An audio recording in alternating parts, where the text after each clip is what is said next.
Então, vamos lá. Um, dois, três e. Ju, você está online. Tudo bem?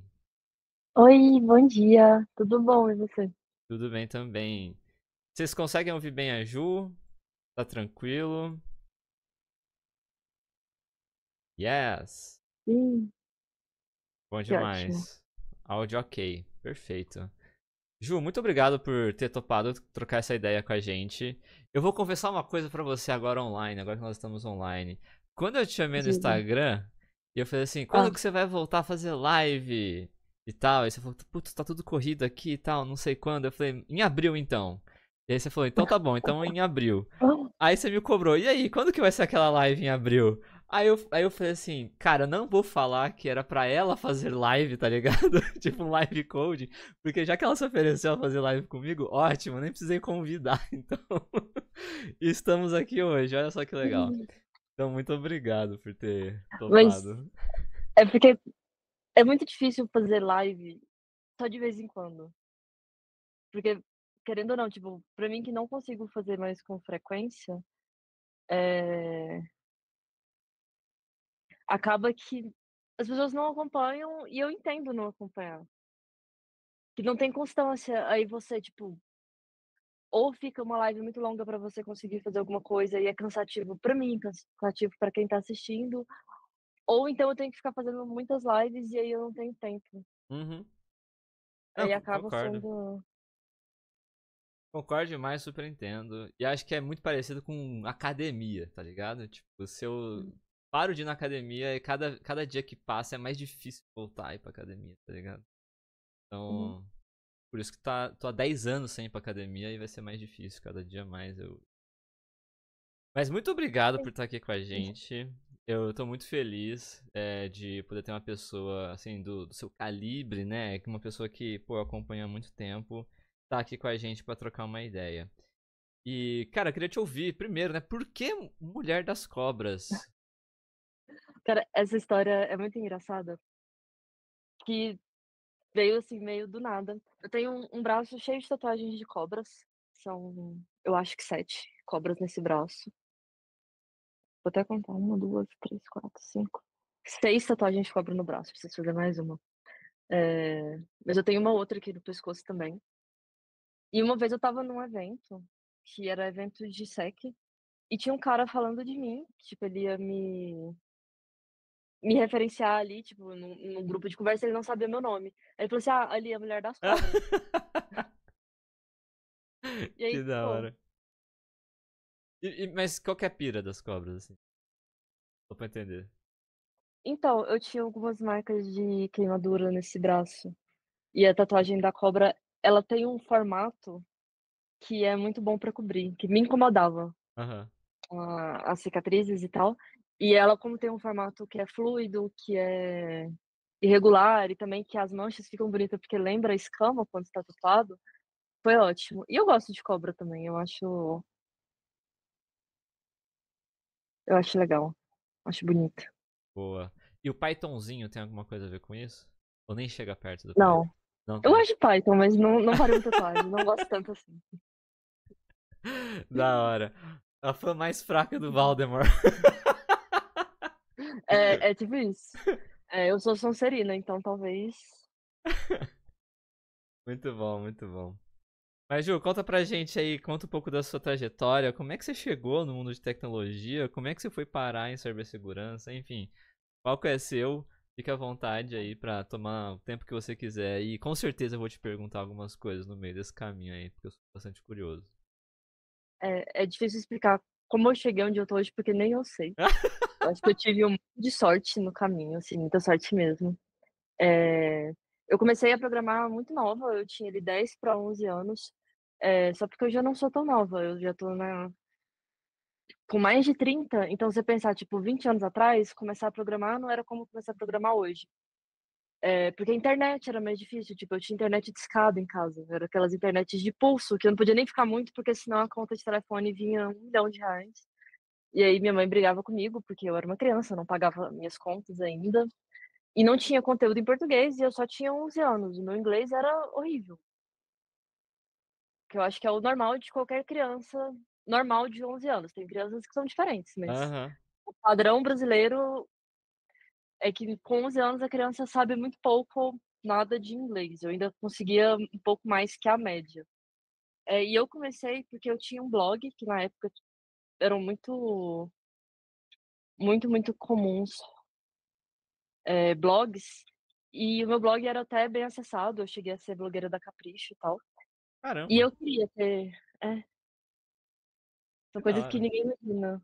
Tipo, eu tenho várias amigas até hoje que são dessa época que eram blogueiras da Capricho, quase todas viraram jornalistas ou escritoras ou alguma coisa relacionada a isso por causa disso.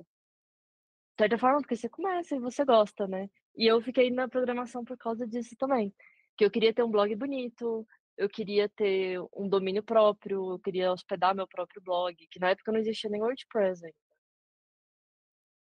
E aí eu tive que aprender, tipo, a programar, porque eu queria fazer meu layout próprio, então eu tinha que fazer o front, e eu tinha que cuidar da parte do back-end, que não existia um sistema de postagem, igual hoje tem 1 milhão no mercado que atende bem, o WordPress é o maior, mas existem outros. Eu lembro que era um sistema que chamava Qtnews, que era um sistema de postagem, e que inclusive ele também era usado para tipo, páginas de jornais. Tipo, você tem ele um jornal tipo G1, tipo esses portais de notícia, ele era meio que para isso, então se eu queria ter comentário nos meus blogs, eu tinha que adicionar manualmente um módulo de comentário.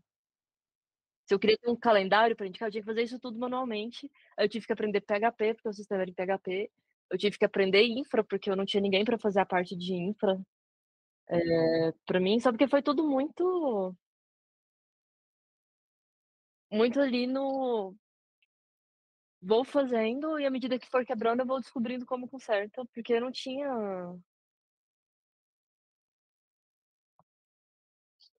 muito eu não tinha teoria, eu fui aprendendo ali empiricamente, e eu gostava muito, eu morava numa cidade muito pequena, no interior de Goiás, e eu não tinha muitos amigos, então eu acabava ficando muito no computador.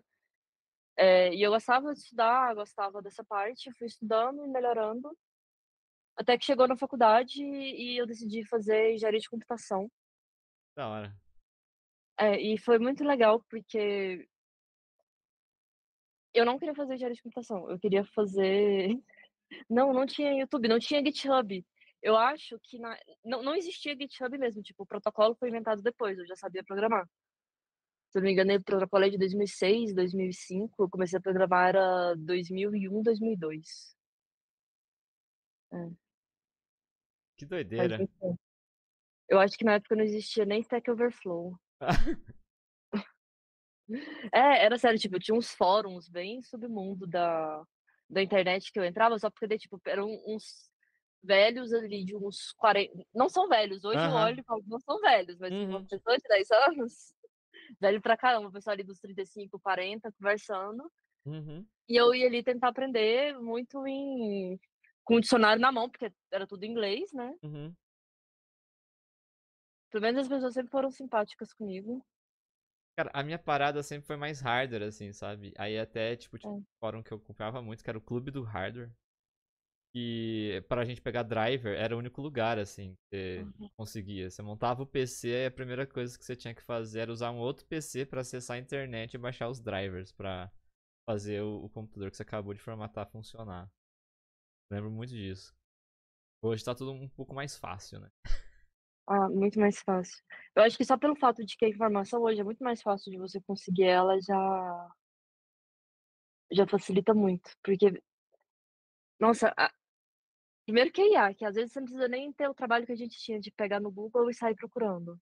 Você consegue perguntar pra IA e pedir as referências dela. Uhum.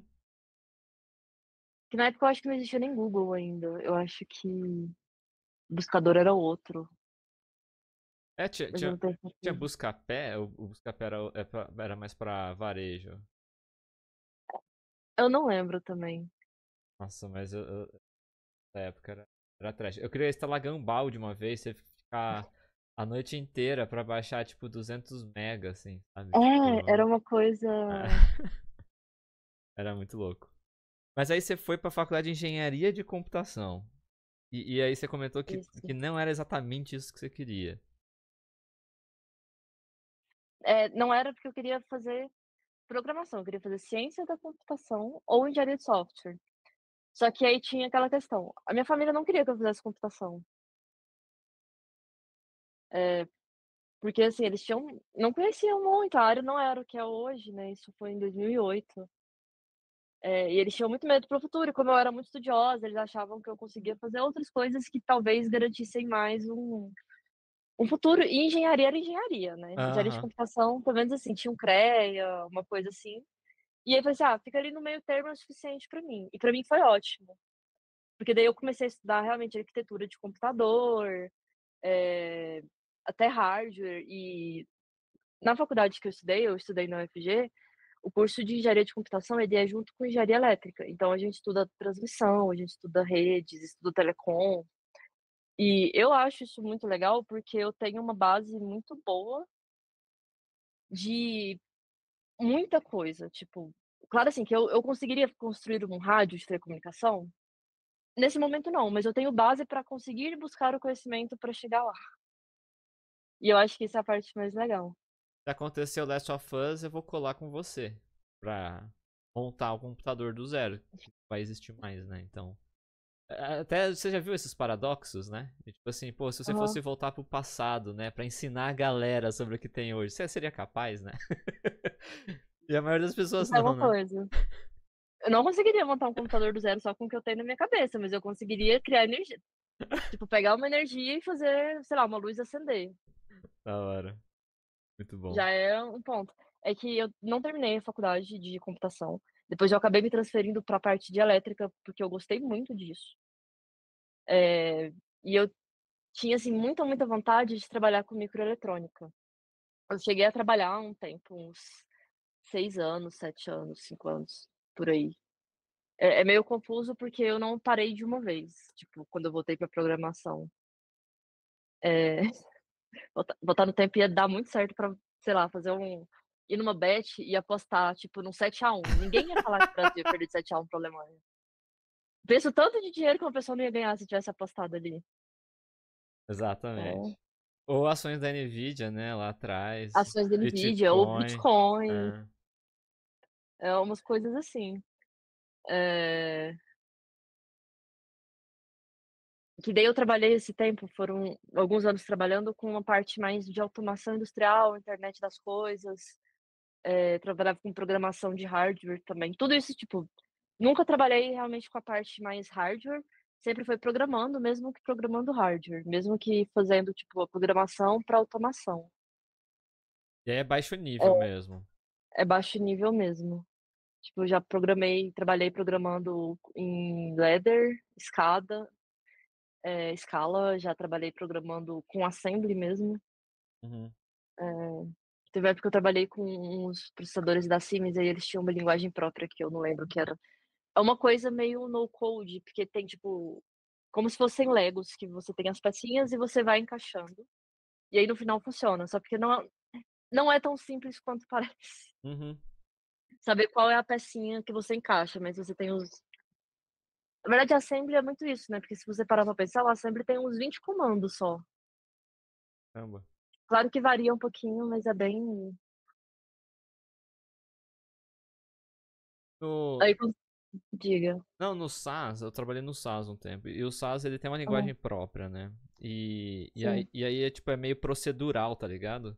Aí a gente chamava de proc até, que é tipo procedure. E aí cada proc Sim, fazia uma coisa. E aí meio que você juntava justamente isso que você falou.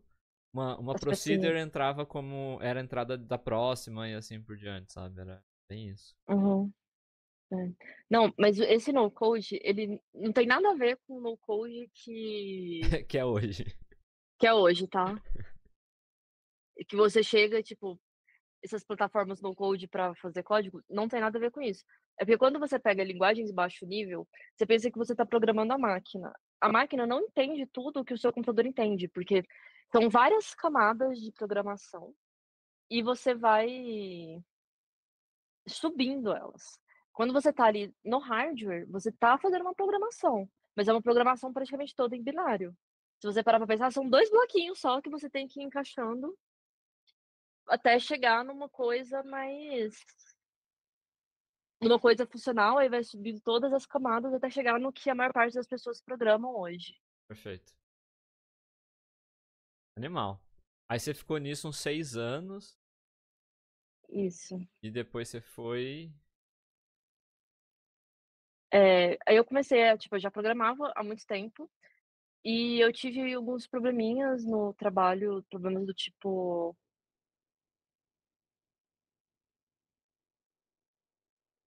como eu falei, tipo, eu trabalhava com indústria, automação industrial e tal, eu presenciei um acidente e eu sou uma pessoa meio frágil mentalmente, digamos assim, que eu fiquei muito abatida emocionalmente e não consegui mais trabalhar. Aí nessa época, uma amiga que é publicitária falou assim: "Olha, o programador da agência tá de férias, vem cobrir ele". Devia ter pelo menos uns 3 anos que eu não programava nada pra web. Eu falei: "Vou". Precisava trabalhar, fui, né. Aham, animal. Aí terminou lá o freela, aí apareceu outro em outra agência, e quando eu fui ver eu estava programando full time. Mas aí era qual stack? Nesse... O principal era JavaScript e PHP, mas eu sempre fui muito, tipo, a stack é a que vier. Me dá ali meia hora e uma internet que eu me viro. E tem algo que você, tipo, se pudesse escolher um projeto pessoal porque você curte a linguagem, porque você curte a stack, qual que seria? Cara, eu gosto muito de Golang. É porque, tipo, hoje, com tudo que eu sei e tal, eu acho que é uma linguagem simples que dá pra você encaixar em quase tudo, porque você consegue compilar ela e programar ela uma coisa mais baixo nível, e você consegue programar até pra web. Mas aí depende muito de cada projeto. Eu acho que a maior vantagem de ter um canivete suíço é que, tipo, se eu precisar só fazer um scriptzinho, provavelmente eu vou fazer em Python, porque é mais simples. Agora, se eu precisar fazer uma coisa que precisa de muita concorrência, aí eu vou preferir ir pra uma coisa mais funcional. Provavelmente Elixir, que eu já trabalhei programando em Elixir também. Aí, se for uma coisa que vai ter que ser muito resiliente, uma coisa que não pode ficar quebrando, provavelmente vai ser em Java. Aí vai variando. Entendi. Pô, que da hora. Nossa, então. Você tem uma cobertura gigante, né? E aí, Hum. como que tudo isso acabou indo pro lado de cibersegurança, assim? Você reaproveita alguma coisa disso tudo? Muita coisa, especialmente por causa da área que eu trabalho em cibersegurança. Quando foi em 2021, eu nunca como assim deu pra se perceber, eu não pensei muito na minha carreira. Eu foi acontecendo, sabe. Normal. Eh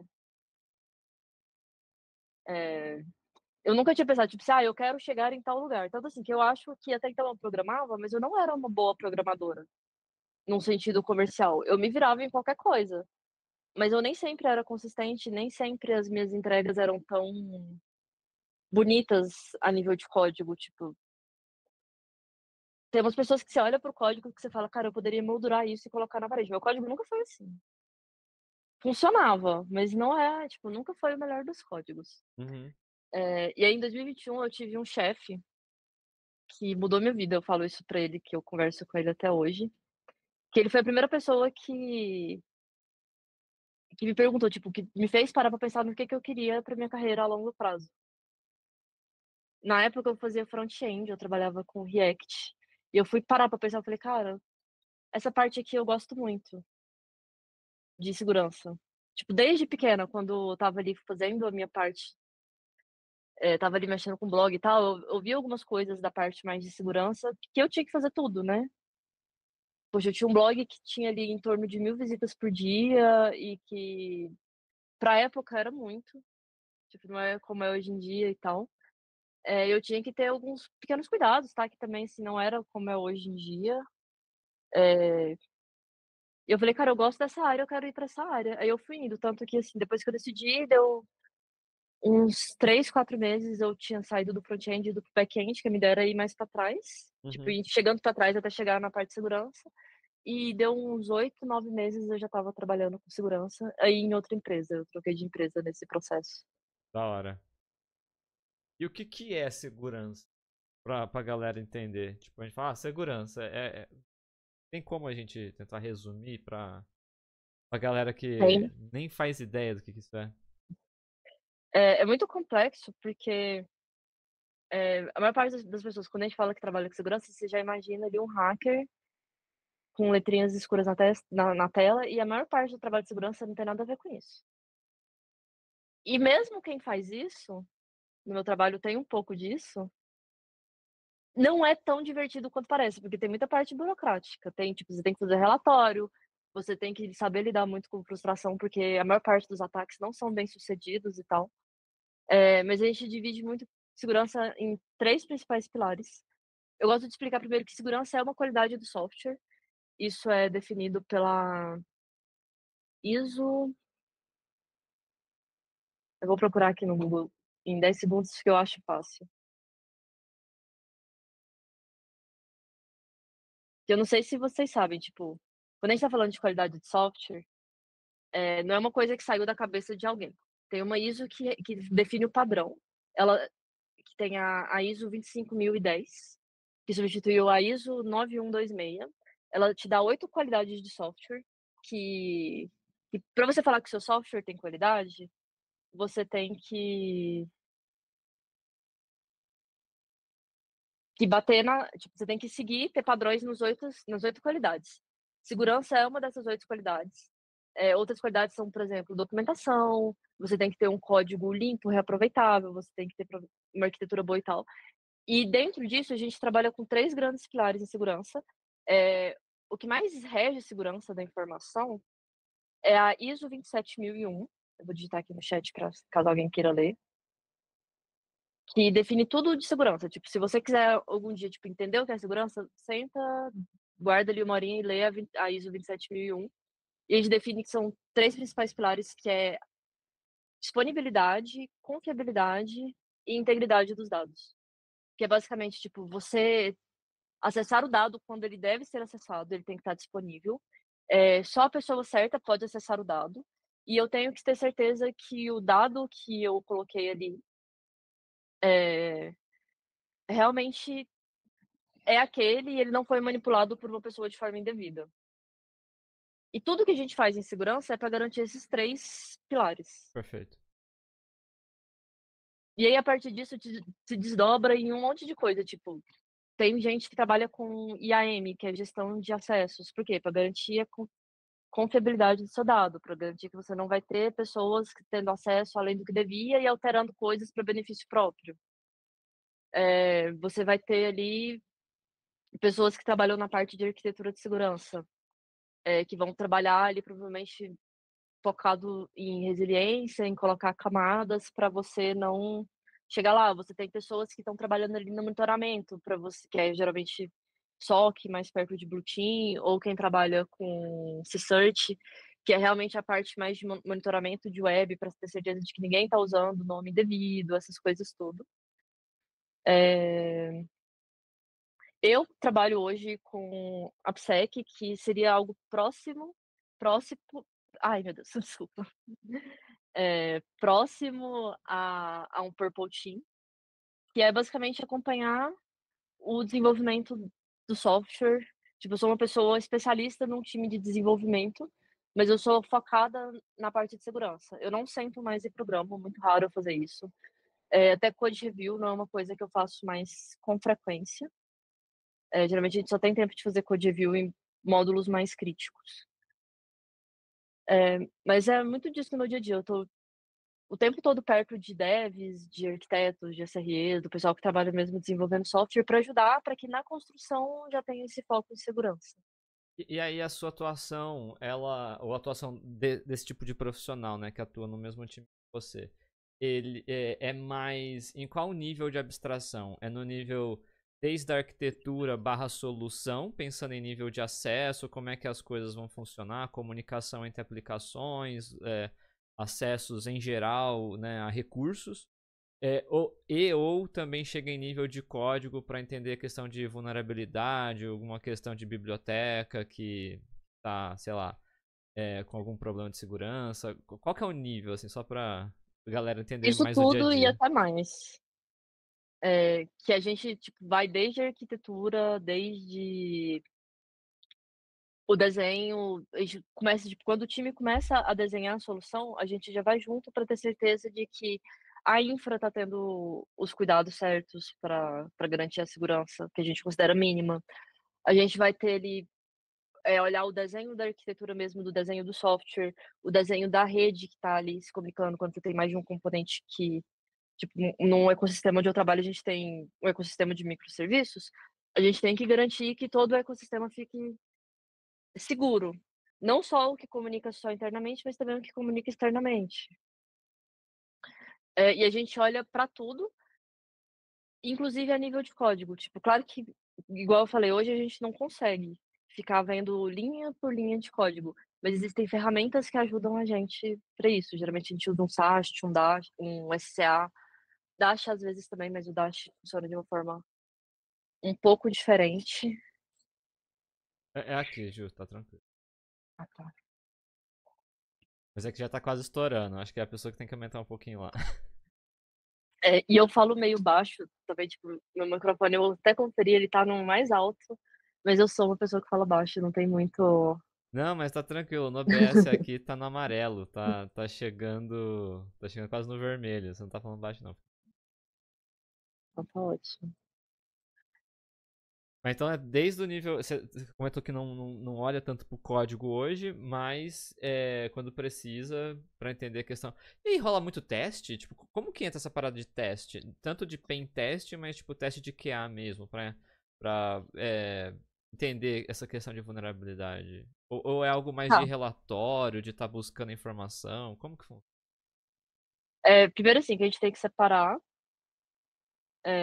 o que é QA do que é segurança. Uhum, Teste de QA é uma coisa, teste de segurança é outra. Eh, e assim, um não substitui o outro, cada um tem a sua função no código. O QA, ele geralmente vai estar ali olhando a qualidade, vai ver se, tipo, se o retorno tá certo, vai validar a regra de negócio, pra ter certeza, tipo, que não tem nada na qualidade daquele código que não quebra. A gente vai olhar para outras coisas. Claro que a gente também valida, eh, regra de negócio, mas a gente valida com a intenção de ter vantagem. Tipo, pra gente, se não tem um ganho no final, não tem muito motivo, tipo, não é muito um problema de segurança, entendi. entende? Eh, claro que assim, quando a gente tá validando, se a gente encontra coisas que não necessariamente, eh, vai trazer um ganho financeiro ou uma perda de reputação, alguma coisa assim, a gente avisa como informativo, mas quando a gente vai medir um problema de segurança, a gente tem que calcular a perda e a facilidade de se manipular aquilo. Quando a gente faz, teste automatizado, tem 2 principais tipos, que é o SAST e o DAST. O SAST, ele faz o escaneamento estático, ele realmente lê o código, é uma ferramenta que geralmente a gente, geralmente está ali na pipe, no CI/CD do da sua pipeline, e ela lê o código buscando padrões que são vulneráveis. É basicamente uma aprendizagem de máquina que passa ali o scan e fala assim: "Olha, códigos que têm esse padrão, geralmente tem tal vulnerabilidade". Aí ele aponta, mas ainda precisa de um trabalho humano para você chegar lá e falar assim: "Olha, isso aqui realmente é uma vulnerabilidade, isso aqui dá para ser explorado". Eh, E ele faz isso ou no então, tipo, build não. inteiro? Ele faz isso no build inteiro da aplicação ou só no código que o dev escreveu? Ele varre também as libs que estão cortadas e tal. É sim, é um módulo que chama SCA, que ele faz essa varredura, até porque é muito difícil é um dos maiores problemas de segurança hoje, que é você garantir segurança de terceiros, inclusive de bibliotecas terceiras que você põe no seu código. Porque hoje você adiciona uma biblioteca que ela não tem vulnerabilidade, mas daqui uma semana pode ser que descubram uma vulnerabilidade nela, como foi o caso do Log4j, que foi muito famoso, que saiu quebrando tudo que é aplicação de Java no mundo inteiro. E aí ele consegue fazer essa versão, tipo, ele lê a lib que você tá adicionando ou que já tem adicionado, e fala assim: "Olha, essa lib tem uma vulnerabilidade conhecida, que é amplamente explorada", e ele ainda te mostra, tipo, te dá uma classificação de risco, que a gente chama de CVSS. E a partir disso você define prioridades para corrigir. Tá, então tá. Deixa eu ver se eu entendi. É mais sobre varrer o seu código e bibliotecas para entender se alguém já reportou alguma vulnerabilidade do que descobrir se aquele código tem uma vulnerabilidade. É isso? Então, são pontos diferentes. Aqui a gente está falando do SAST, que é automatizado. Tá. Aí depois você faz um pentest, Ah, que é o beleza. teste de penetração. Esse é feito manualmente, que pode ser. Existem vários tipos de pentest que tem. Eu faço geralmente white box, eu não conseguiria fazer nem mesmo um gray box no produto que eu trabalho, porque eu conheço demais o produto. Que a gente divide o pentest em 3 tipos, que é white, que é que você tem acesso total, que você tem as documentações, inclusive as documentações internas de desenho de arquitetura, acesso ao código, tudo. Você tem o gray, que você tem algum nível de informação, e você tem o black box, que é igual quando você pega uma aplicação, tipo, Totalmente eu te externa, né? exatamente, tipo, é como realmente o hacker na vida real vai explorar. Ele pega ali o nível de acesso que ele consegue é, sei lá, o acesso público e a partir dali ele vai tentando escalar. Perfeito. Aí esse é feito também, tipo, numa empresa, depende muito do nível de maturidade e tamanho da empresa. Onde eu trabalho, a gente tem os AppSecs que fazem, geralmente, no próprio produto que ele trabalha, e você tem um Red Team que faz constantemente.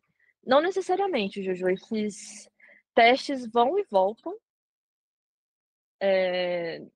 Depende muito, como eu disse, da maturidade da empresa, de como a empresa trabalha, o grau que a empresa quer atingir, no sentido de o quanto ela tem mão de obra para isso. Não é viável ficar testando o tempo inteiro, Perfeito. porque senão você não tem mão de obra suficiente para isso. A gente automatiza algumas coisas, para poder conseguir chegar nesses pontos, tipo o Dash. O Dash, ele é um pentest automatizado, que é uma análise dinâmica que ele vai percorrendo ali os caminhos que ele consegue e vai tentando fazer os testes mais simples, de código. Tipo, ele meio que pega ali o OWASP Top 10 e vai batendo ali, tentando encontrar, e ele traz pra gente algumas vulnerabilidades. É, E. Não, mas eu ia perguntar sobre essa parte de pentest, em que ambiente que é feito. E aí, imagino que tem vários níveis também. Dentro do pentest deve ter vários níveis de testes também. Na camada de aplicação, seja numa camada mais da arquitetura, enfim. Como que é isso? Ou em ambiente produtivo, ambiente de teste, como que é isso? varia. É, existem testes, tipo, depende muito de com que você trabalha. Por exemplo, quando você está trabalhando com coisas que são, por exemplo, regulamentadas pelo Bacen, tem coisas que são muito difíceis de você fazer teste em ambiente produtivo. Ou com PCI, que é uma regulamentação de cartão, que tudo que envolve dado de cartão tem que ser regulamentado pelo PCI. Aí tem algumas regras também para fazer. Ou quando você vai fazer um pentest de cloud, por exemplo, na AWS, ou na Azure, na GCP, existem regras ali específicas que não dá para você sair de bater de qualquer forma. Mas ao mesmo tempo, para você fazer teste no ambiente de homologação, você tem que ter um certo acesso. É muito difícil você fazer testes de gray box ou de black box em ambientes que não sejam produtivos. Varia muito e também varia da empresa, do escopo, sabe? Não tem uma definição certa. E quando rola esses testes em produção, normalmente é. Eu tô pensando, porque assim, eu vivi há um pouco tempo atrás essa questão de estar lidando com uma plataforma gigante e Uhum, tendo que fazer alguns testes de carga pra gente se preparar para alguns eventos específicos, né, ao longo do ano. uhum. No meu caso lá era um reality show e Ninguém sabe onde é. ninguém sabe onde é. E aí tipo, sempre fica esse negócio, mas e esse teste de carga, né? Tipo, a gente comunica para as outras áreas. Desculpa, teste de penetração. É comunicado para as outras áreas que isso vai acontecer em determinado momento, para as pessoas se prepararem também, para os times se prepararem, ou é uma coisa que, tipo, é proposital não ser declarado, não ser avisado? Como que funciona essa comunicação interna? Ah, geralmente não é avisado, mas, assim, geralmente a gente não faz, por exemplo, ataque DDoS, ataque que vai, eh, Pra derrubar ter serviço, né? exatamente. Porque não é o nosso interesse. Uhum. Mas a gente não gosta de avisar, porque tem muita gente que faz coisas que tá fazendo uma coisa errada, sabe que tá fazendo errado, e se a gente avisar, vai lá, coloca o certo e depois volta. A gente não pode ficar avisando, porque é muito engraçado que as pessoas ainda são muito resistentes à segurança. As pessoas ainda acham muito que é chato, que tá colocando barreira, tá pondo dificuldade. Talvez até esteja um pouco, mas a gente não tá querendo fazer isso por maldade, a gente quer ajudar. Alguns até são maldosos, mas a intenção é no final todo mundo quer a mesma coisa. Cara, eu tô com acesso ao Burp AI já, mas eu não testei ainda. Final de semana hoje mais tarde, provavelmente, eu já tô com um pentest que eu tenho que fazer e eu já quero testar ele. Acabou de divulgar aí o seu pentest, então o pessoal vai se preparar. Só do seu time. E como Não que vai? é. E como que é o dia a dia, assim? Tipo, você trabalha Parados, trabalha junto de uma squad de desenvolvimento, ou você navega entre várias squads?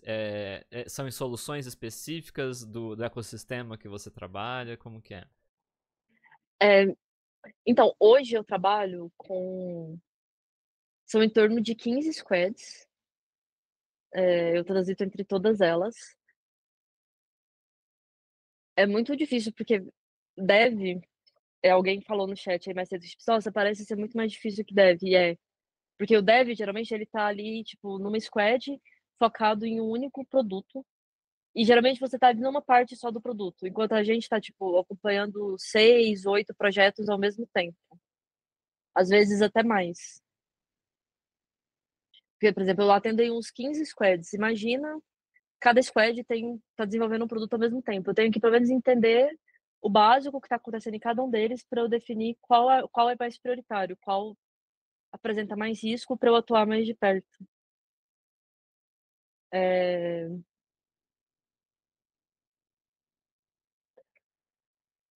eu esqueci o que você tinha perguntado, porque eu me distraí com a minha própria cabeça. Não, fica em paz.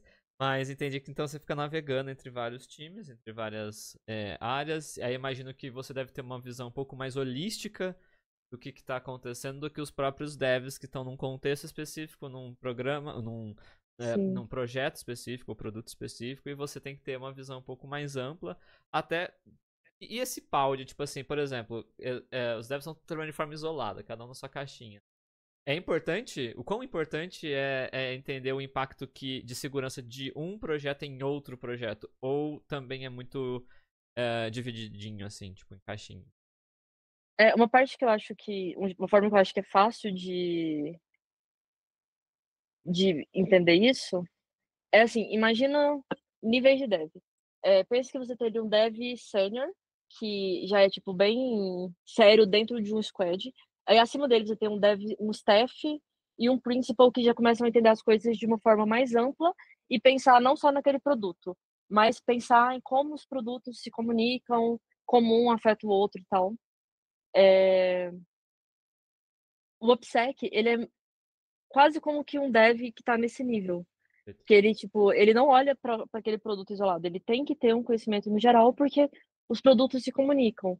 E se comunicando, eles podem ou não trazer problemas de segurança, e faz parte do trabalho dele tentar identificar esses riscos, tentar identificar possíveis problemas ali. Eh, e é isso. A gente Por isso que a gente fala que a gente é mesmo eu, tipo, eu não sou especialista, eu sou uma PSEC sênior, mas quando eu estou com o meu chapeuzinho na squad, quando eu tô na unidade de negócio, quando eu tô ali com o time, eu sou no mínimo um staff, Aham. tipo, que realmente é uma coisa que tá ali um pouco mais acima, gerenciando, organizando, modulando para orientar quem vai realmente escrever o código. Por isso que eu falei Total. que a gente não consegue fazer code review, sentar e programar, essas coisas assim, que a gente tá tendo que olhar para uma coisa mais. Perfeito, perfeito. E aí, quando precisa fazer um deep dive, você tem capacidade pra fazer, mas não é o seu dia a dia, Sim, né? Eu acho que é exatamente. esse o ponto. Pô, da hora. E aí, tipo assim, pra galera que tá entrando na. Hoje, né? Tipo, no chat deve ter muita gente aí que tá lá com seus 18 anos, 20 anos e não sabe ainda o que quer fazer da vida. Eu ainda não sei também o que eu quero fazer da minha, Nem eu. mas. Como que a pessoa pode se preparar para uma posição de segurança da informação? Por onde que ela começa? Ontem teve um pouco dessa discussão aqui na live, de tipo, você na live não, desculpa, lá na nossa comunidade. E tipo, você não precisa de faculdade para entrar na área de tecnologia. Tem muita gente que veio de outras áreas, área de administração, área de marketing e tal, e tá trabalhando com data science, tá trabalhando com outras coisas. Mas e pra segurança? Tipo, o que que é necessário a pessoa ir atrás? Independente de graduação ou não, de curso ou não. Tem vendedor de cursos também aí pra gente Não, ficar distante? tem. Inclusive, tem alguns que são conhecidamente picaretas, que o pessoal usou muito. Não vou citar nomes porque eu não quero processinho. É, vou deixar meu advogado descansar um pouco. Mas, assim, primeira coisa, se você tem 18 anos e puder fazer uma faculdade, faça. Porque ela não vai te dar as ferramentas para o mercado de trabalho, mas ela vai te dar base para que no futuro você consiga fazer movimentações mais fáceis, como o que eu fiz. Eu não formei quando eu comecei. Não citei nomes, mas se as pessoas citaram, não fui eu que citei. Eu não tô lendo nada Mas no é isso chat. aí. Não tô lendo nada no chat. Eu tô lendo, é por isso que eu tô falando. É, que a grande coisa da faculdade, as pessoas acham que a faculdade é para te preparar para o mercado. Não é. A faculdade é para ela te preparar, para ela te fornecer bases para você chegar no mercado. E eu falo, hoje, mesmo sem ter formado, eu construí essas bases muito sólidas, até porque eu cheguei muito perto de formar. Ficou faltando só alguns laboratórios e o TCC que eu não fiz por causa da pandemia, aí eu acabei escolhendo, mas foi uma escolha errada que eu estou corrigindo, para vocês verem como é um conselho sério. É, mas assim, se você quer ir para segurança, tem como, tipo, não, como eu disse, não exige diploma, mas é bom que você tenha. A gente tem muito mais certificações em segurança do que tem, por exemplo, em desenvolvimento. Mas também, tipo, não é uma obrigação ter. Eu conheço profissionais que são incríveis, que são muito bons de mercados que não têm certificação. Posso até citar alguns depois para vocês, se vocês quiserem, que dá para acompanhar. É...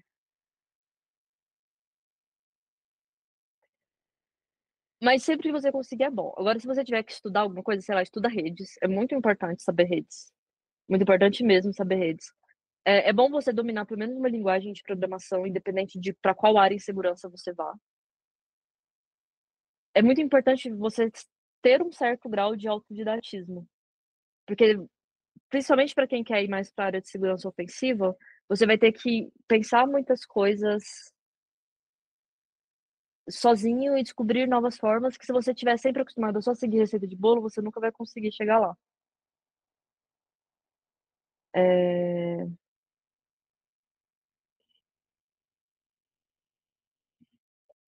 A CompTIA Security Plus é uma certificação de entrada, ela é uma das mais fáceis que tem. E isso é um ponto ruim das certificações. Elas são todas caras. Elas são muito caras, as certificações de cibersegurança. E tem algumas que, muito além de ser caras, como por exemplo uma que eu estou estudando para tirar agora, que é a CISP, além dela ser cara, você tem que ter pelo menos 5 anos no mercado e você tem que ter alguém que tenha a certificação para te indicar para você fazer a certificação. Você não pode só, tipo, eu tenho dinheiro, quero lá, vou pagar e vou fazer. Não, você precisa que alguém te indique para você poder fazer. E aí hoje, tipo, você entrou nesse assunto de certificação. A relevância da certificação, você, pra área, ela é mais por uma questão realmente de, tipo, a pessoa se preparar para a certificação e adquirir o conhecimento para tal? Ou é uma questão que é realmente cobrada assim do mercado? Então as empresas querem profissionais que tenham essa determinada certificação, seja por uma questão de Bacen, seja por uma questão de regulação. Como que funciona essa questão e a importância da certificação? Então, tem algumas regulamentações que pedem que tenha algumas pessoas na empresa com certas certificações. Por exemplo, a PCI pede que tenha alguém com CISP a partir de determinado nível.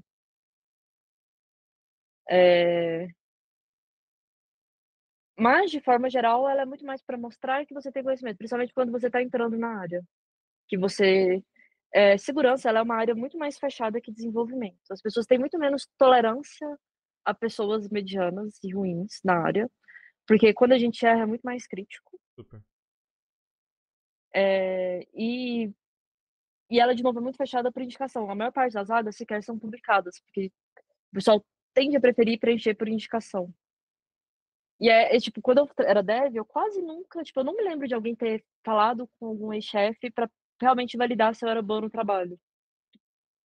Em segurança, todas as vezes que eu fui mudar de trabalho, de empresa, eu sei que alguém foi falar com o meu chefe antigo pra perguntar, porque Uhum. é uma área pequena, todo mundo se conhece, E crítica, né?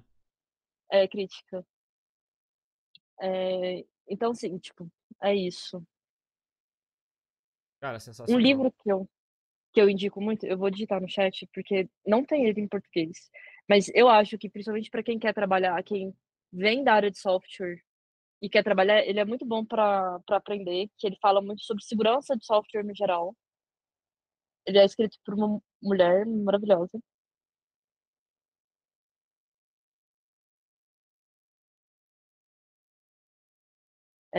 Alison Bob Learn Application Security.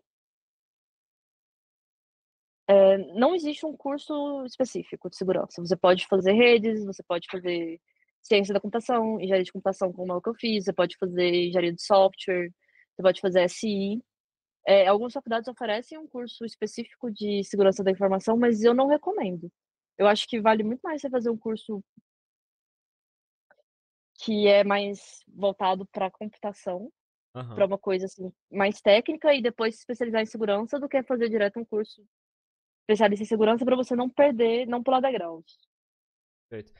Eu vejo muito, assim, dependendo da área, e aí você me corrige se eu estiver falando merda.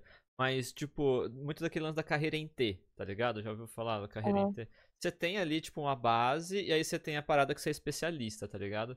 E aí eu acho Sim. que é interessante essa visão, porque se você já chega, por exemplo, mesma coisa, tipo assim, eu quero ser data scientist, e só quero fazer, tipo, quero estudar uma coisa só. Você perde muito a oportunidade de olhar para os lados, sabe? E eu tô percebendo que talvez cibersegurança seja algo análogo que é, tipo, não começa pela especialidade, começa por algo mais amplo e depois se É. especializa, porque isso vai até te ajudar na carreira, né, e tal. Sim, sim. Até porque, assim, por exemplo, hoje, se eu tivesse sido uma pessoa antes eu trabalhava com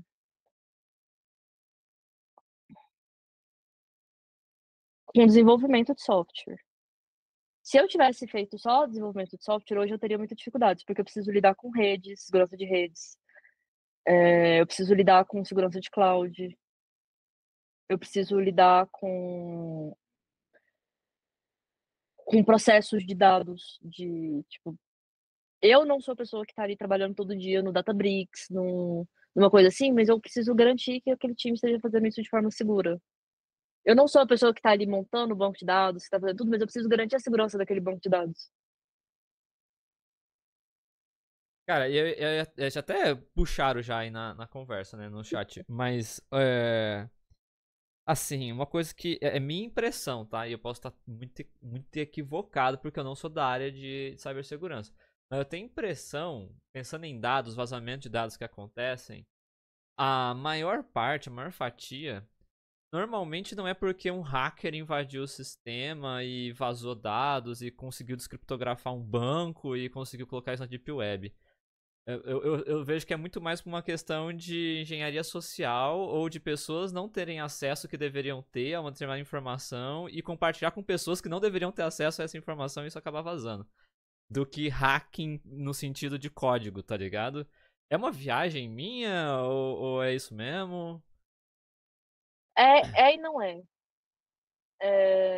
Sim, geralmente as coisas começam com ataques de engenharia social, mas aí, tipo, geralmente isso é muito usado para escalar acessos. Porque o ponto mais fraco é sempre a pessoa. É sempre pessoas que têm acessos e eu vou tentar conseguir com que ela me passe o acesso. É aquela pessoa que, sei lá, vai investigar no LinkedIn quem é ali um staff, um SRE sênior, que vai ter acessos privilegiados ali dentro, e tentar. Eu já vi ataques que são, tipo, desde a pessoa tentar roubar o celular da pessoa, roubar o computador da empresa da pessoa, assim, que isso vai, tipo, passa por isso tudo, até a pessoa tentar, tipo, ficar vigiando a rotina de algumas pessoas que trabalham em cargos específicos para tentar, sei lá, pegar um horário, tipo, essa pessoa sempre sai sexta-feira pra beber. O que que eu vou fazer? Eu vou tentar ligar pra ela 1h falando que eu sou do command center, pra tentar pegar uma senha, tentar pegar Uhum. alguma coisa, entendeu? É sempre assim, tipo, é muito normal isso mesmo. Inclusive por isso que é muito importante, é uma área que muitas empresas e que principalmente, tipo, dev geralmente reclama muito, quando a gente começa a gente, assim, a gente, time de segurança, não a gente, eu, tá? A fechar mais o cerco em relação a autorizações. Tipo, cara, por que que eu não posso ter um acesso de produção na AWS? Pra que você quer? Entendeu? Tipo, existe realmente necessidade? Ou você só vai estar trazendo mais risco, entendeu? Tipo, a maior parte das pessoas não se incomodam tanto, não vem o risco porque ela acha que só vai atrasar o trabalho dela porque ela vai ter que pedir para SRE. Ela não vê o outro lado. Aham. E. Nossa, ó, deixa eu te falar uma coisa. Essa noite eu tava muito empolgado com a nossa conversa, né? Eu dormi pensando como é que ia ser a conversa. E você acredita que eu sonhei com uma parada é sonho, tá, galera? Que você falou pra mim que o seu notebook, você pegou uma tinta preta e pintou a tela do seu notebook inteira. E só dava pra ver o login, só dava pra ver a caixa, sabe, de formulário do login, né, com a senha. Era a única coisa que dava pra ver. Aí eu, tipo, perguntei, mas essa tinta é aquelas tintas que só dá pra olhar de frente, tá ligado? Tipo, se você olhar de lado, assim, ela fica escura e tal, é pra isso e tal. Aí você falou assim, no sonho. Não, não só pra isso, mas porque se a pessoa roubar meu notebook, ela só vai conseguir acessar as informações dele na tela, fazendo login, etc., se ela espetar em outro dispositivo, num segundo monitor.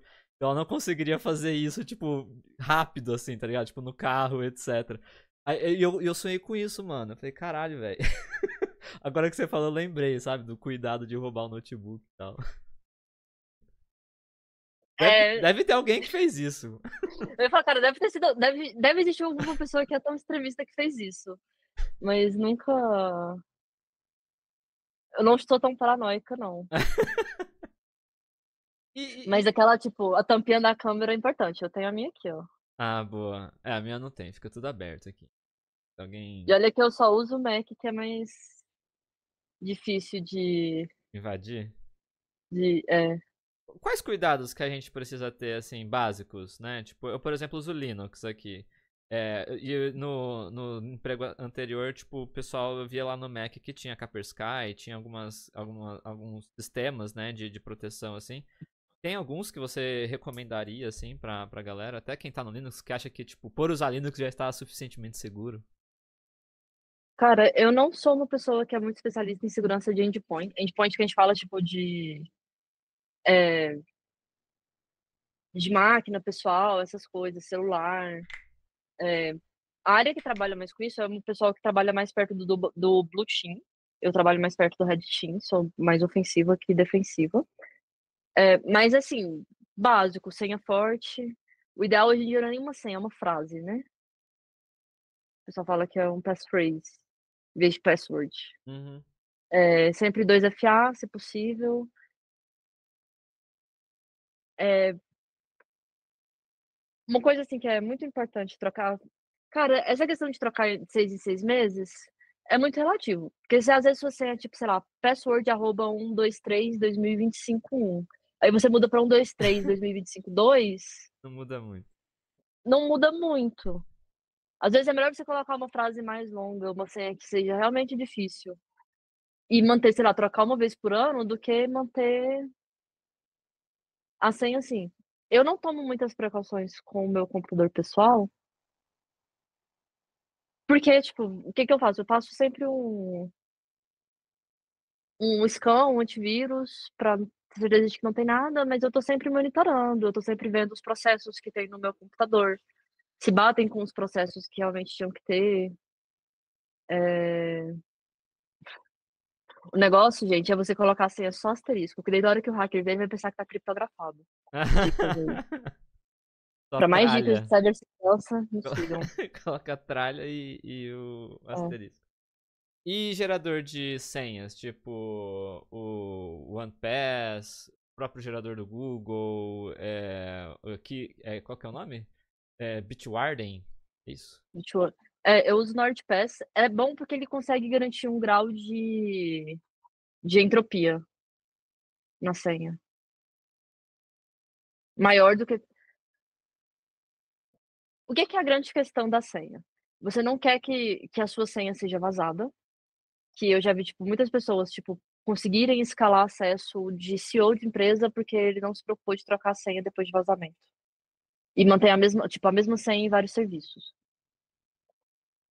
Porque se você tem uma senha aleatória, ou uma senha que é, sei lá, o nome da sua sobrinha, e o cara vai fazer um brute force, não faz diferença. A menos que você tenha uma senha muito comum,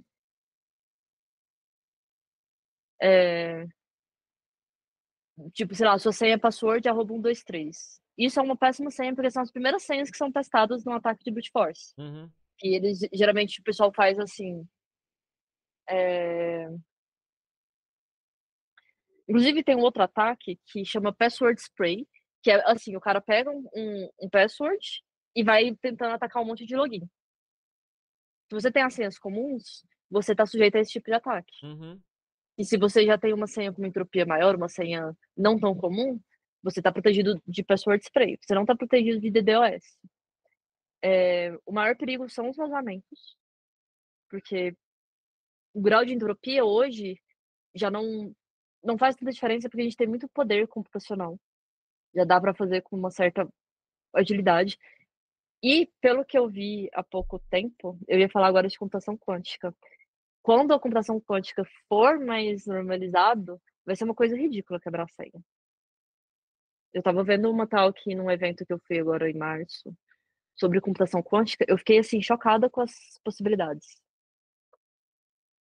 E aí o lance então é você não se tornar um alvo, porque É, isso é importante. se você se tornar um alvo já era, porque com o canhão que a gente tem hoje, o acesso, né, de recurso computacional que a galera tem, você poderia ser alvo e aí quebrariam sua senha, né?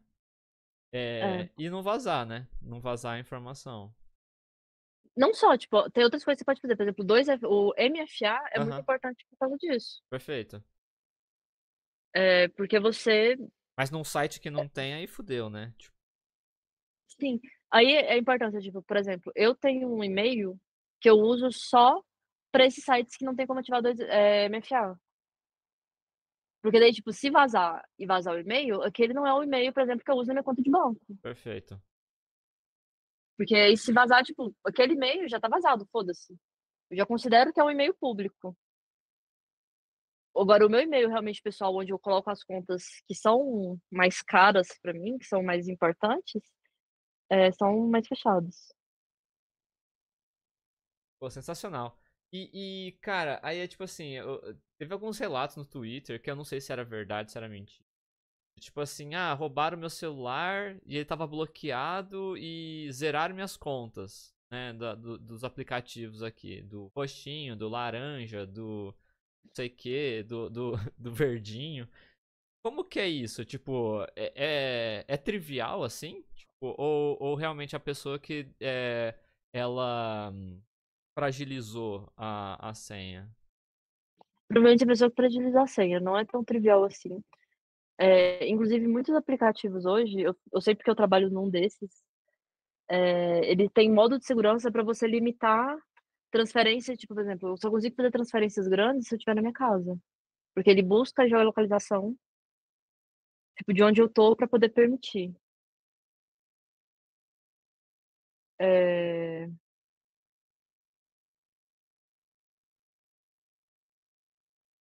Ai, eu me perdi no pensamento porque eu li o chat, desculpa.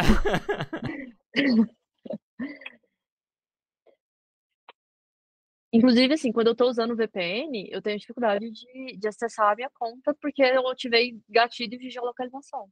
Eu não, por isso, assim, às vezes eu não consigo fazer Pix, pagar uma coisa com Pix. Se for uma coisa mais cara, tipo, passou de R$ 150 fora da minha casa, eu não vou pagar com Pix. Ah, da hora. São produções que a gente vai tendo, né? Camadas de...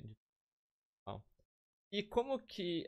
É uma pergunta que eu não sei. Nossa, eu tô viajando aqui. Se eu estiver saindo muito do assunto, você me fala. Mas, por exemplo, eu e a Natália, a gente tá conversando algumas coisas sobre sucessão, tá ligado? E aí, não sei quanto que você pode ajudar a gente com isso. Mas, tipo, existe uma preocupação, mano, e se eu morrer, tá ligado? Se o Theo morrer. Ah, O que que acontece com as contas do Theo, tá ligado? Tipo, minhas senhas, etc. Como é que eu repasso isso pra Natália? Eu deveria ter um cofre com as minhas senhas, o cofre digital ou não, ou físico, pra Natália poder acessar? Porque, tipo, se eu morrer, cara, a gente não paga o aluguel, tá ligado? No final do mês. cara, isso é uma coisa muito sensível que eu vou falar aqui, é de experiência pessoal de quando meu pai morreu, tá? Que não é uma coisa que eu aprendi com segurança. Se você morrer, a partir do momento em que for lançado na base da Receita Federal que você morreu, eles cancelam o seu CPF. E cancelando o seu CPF, eles enviam para os bancos que congelam a conta. Para conseguir acessar, tipo, mesmo se você tiver a senha, vai estar bloqueado, você não vai conseguir acessar. Você vai precisar da entrada no inventário, e aí com o inventário você vai no banco e fala assim: olha, eu sou inventariante. E aí, quando tiver liberado o inventário, tipo, quando finalizar o inventário, aí você vai ter acesso. Então, assim, não é uma coisa de segurança, isso aqui é uma questão mais jurídica, mas como amiga que já passou por situações semelhantes, tenha um plano B pra, pra não ter esse tipo de coisa, tá? Caralho, caralho. Nossa. O que eu recomendo como plano B? Faz um seguro de vida. Boa, bom ponto. Aí não tem nada a ver com cibersegurança, tem mais a ver com. Cria uma holding. Uma holding, uma conta conjunta, alguma coisa nesse sentido. Mas, pô, eu tava pensando nisso, falei, caralho, velho, tipo, fudeu, porque eu viajo muito, né? Falei, se acontecer alguma coisa comigo na estrada, nossa senhora, já era. Mas, cara, que da hora, eu gostei muito do papo. Ju, que recado que você quer dar pra galera de caminhando assim pro final da nossa conversa? Busquem conhecimento. Não, tô brincando. Assim, pra quem quer entrar, tipo, sim, a área mais difícil de entrar, que, que é a área de desenvolvimento, eu não sei como é a área de dados para entrar, porque eu nunca trabalhei diretamente com dados. Uhum. É, mas não desanimem, é muito recompensador, é muito bom. Eu acho que é uma área muito prazerosa de trabalhar. Mas mais do que, tipo, toda área é importante isso, mas é uma área que zela muito por reputação, por, por isso tudo. Então, tipo, pensem bem, façam networking, vão em eventos, tem muita comunidade online que eu vou indicar a que eu mais participo, que se vocês forem no Instagram, tem lá Pirateship, @Pirateship, eu não consigo dar aqui, @espaço Pirateship, é assim mesmo, deixa eu pegar aqui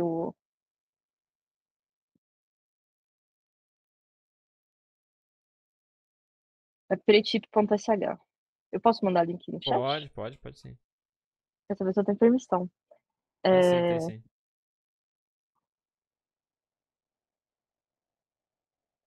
pessoal, tem muitas, tipo, essa aqui eu sou mais ativa, existem muitas outras muito amigáveis para iniciantes.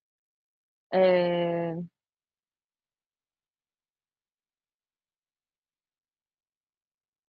sejam gentis com vocês mesmos, principalmente que as pessoas mais querem que é ir para a parte mais ofensiva. A parte ofensiva não é tão recompensadora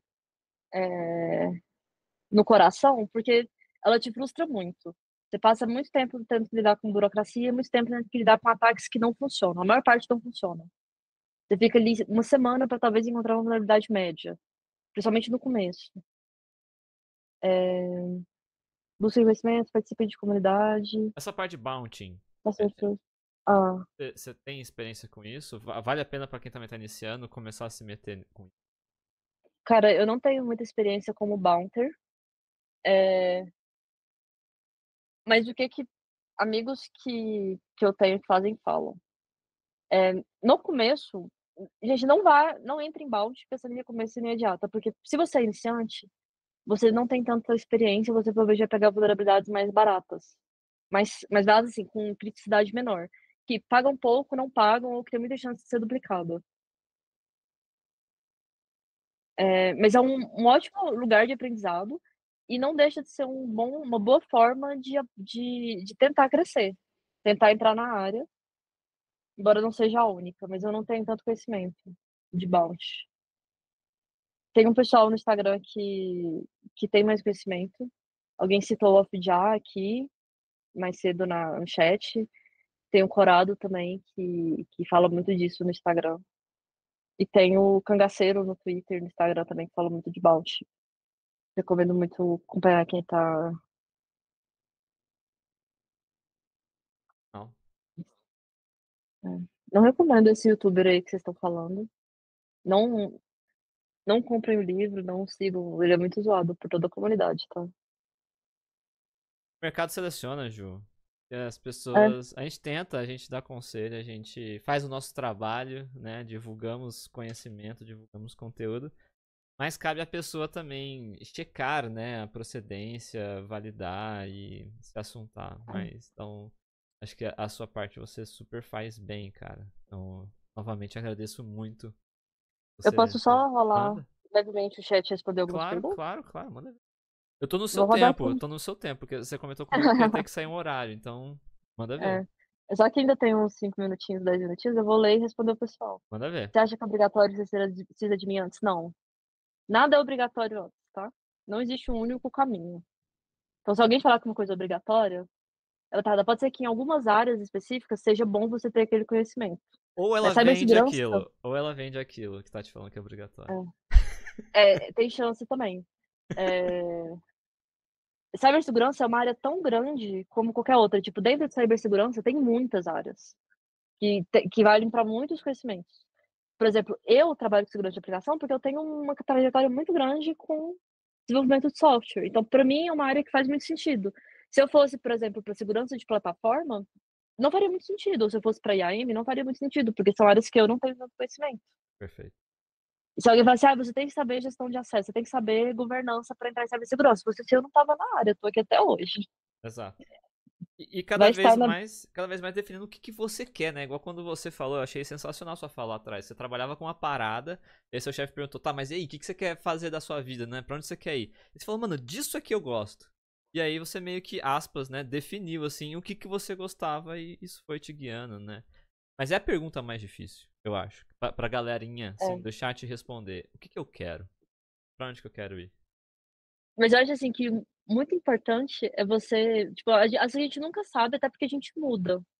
Mas você ter a direção ajuda muito, realmente. Exato. Você não precisa saber tudo, É, tudo, tipo, exatamente. Tipo assim, cara, pode ter um intervalo, assim, de confiança ali, de, sei lá, duas, três áreas, assim, que você é, correlatas. aqui. Vai estar na Upsides, vou. Alguém perguntou sobre Blue Team. O que que precisa saber? Eu não sei, porque eu não sou de Blue Team. Eu recomendo seguir a menina de Cybersec no Instagram, que ela é a pessoa mais referente de Blue Team que eu conheço. Pô. Parará, bora fazer o plano B. Como a comunidade de Cybersec reage a vazamento de dados? Eu não posso responder essa pergunta, porque quando teve o vazamento de dados na Sicredi, eu comentei no Twitter e rolou print em grupo que meu CISO veio conversar comigo. Então eu prefiro ficar calada. Qual que é a pergunta? Eu não peguei. Só Como a pra. comunidade reage a vazamento de dados, tipo da XP? Ah, tá. Entendi. Se eu estou fazendo pesquisa sobre computação quântica, não. Hoje eu estudo mais focado em segurança de IA.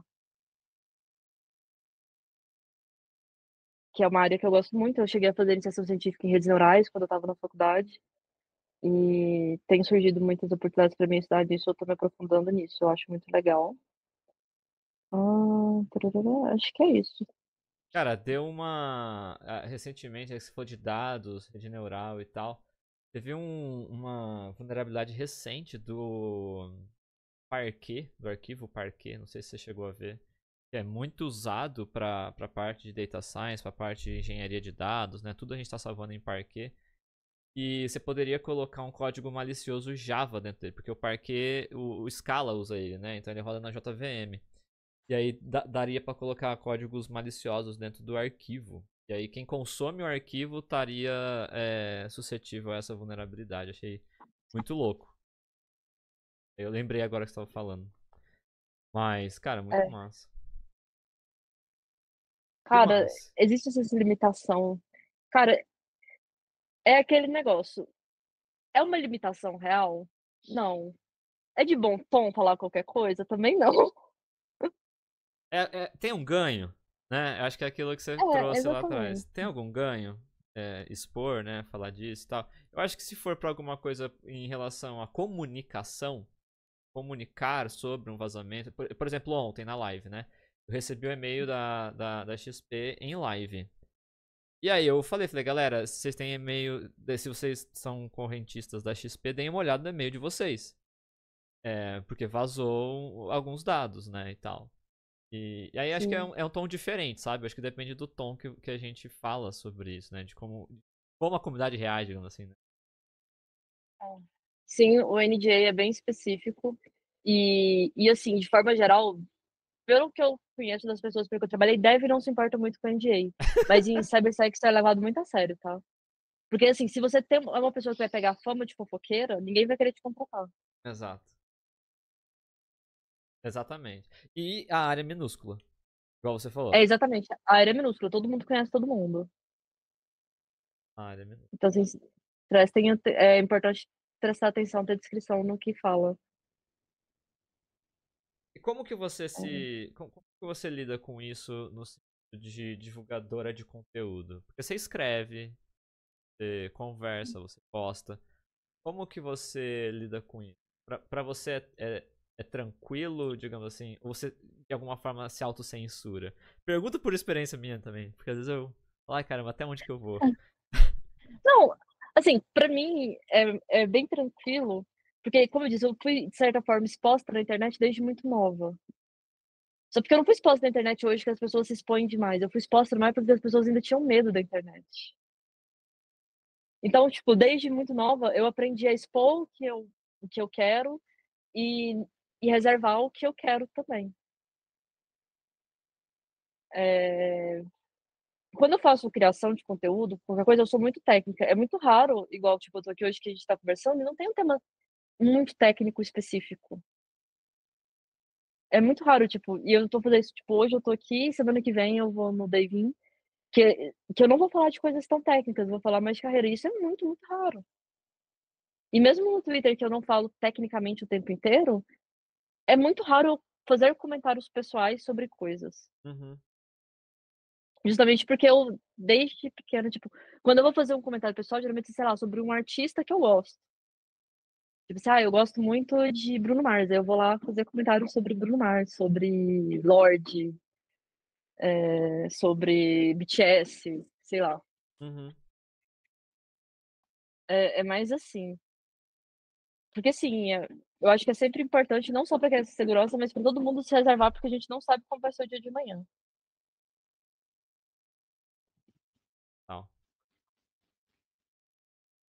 Muito bom, Ju. E é isso. Cara, vamos marcar mais um outro papo e quem sabe tomando cerveja à noite. Vou te tentar assistir lá no Monday Vim. Também estarei por lá. E Eu vou te ver na segunda. tô ansioso pra caralho também, porque eu tô montando a apresentação ainda. Mas, mano, diga aí suas redes sociais pra galera te acompanhar, a galera te seguir, pra conhecer um pouco mais sobre cibersegurança e também acompanhar aí a sua carreira. Tá, minhas redes sociais é sempre @juligaioso, em todas as redes sociais. É, eu não sou a pessoa mais que mais faz postagem, eu sou um pouco mais low profile. Mas é só me acompanhar, eu tô sempre postando. É isso, gente. Obrigada. Eh, recomendo, tipo, quem for de São Paulo vai ter B-Sides, de graça. Também vai ter Crypto Rave, que também é de graça, que Tá vai aí ter na muita Capitã coisa de Rave, hein? segurança, Você vai? Nos bem vemos legal. lá? Eu devo dar uma passada, não vou ficar muito, porque eu vou estar no B-Sides. Ah, é no mesmo final Mas de eu semana? vou no mesmo final de semana. E se alguém quiser conversar também depois, tiver dúvida, manda mensagem que às vezes eu demoro, mas eu respondo. É verdade. Não, sensacional. Galera, muito obrigado. Vamos agradecer a Ju. Palmas aí no chat. Muito obrigado mesmo. Coraçõezinho tem. E nos vemos por aí, Ju, na Interwebs. Espero que a gente possa bater muito papo ainda. Valeu demais pela sua contribuição aqui no canal. Beijão. Até a próxima, Theo. Obrigada pelo convite. É isso, eu Beijos. que agradeço. Bom demais. Galera, é isso por hoje. Fico muito feliz de poder trazer pessoas especialistas em determinados temas que eu não manjo, que eu não faço ideia de como seguir. E eu tenho certeza que vocês curtiram pra caramba também. Pra quem não conseguiu ver ao vivo, ou se você quiser rever, ou se quiser encaminhar para uma pessoa, mande o nosso YouTube. Eu subirei essa talk ainda no YouTube, talvez ainda hoje, tá bom? Então é uma oportunidade que vocês têm para rever e aprender muito aí com a Ju, tá bom? Em relação à carreira e tudo mais.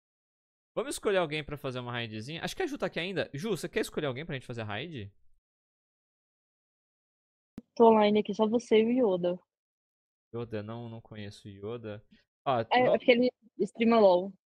ah, boa. Cara, tem uma mina fazendo live coding de Go, Aí, boa. mas ela é gringa. Pera lá. Quarta. Hot Girls Code Golang. Bora lá? Ending with Ali. Sei. É, mas é esse. Bora lá, você falou que curte Go. Eu também sou fã de Go. Hoje é a minha main stack, né? Então, é isso. Galera, um beijo pra vocês.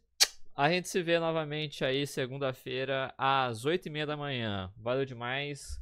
Curtam, compartilham, sigam aí a gente nas redes sociais.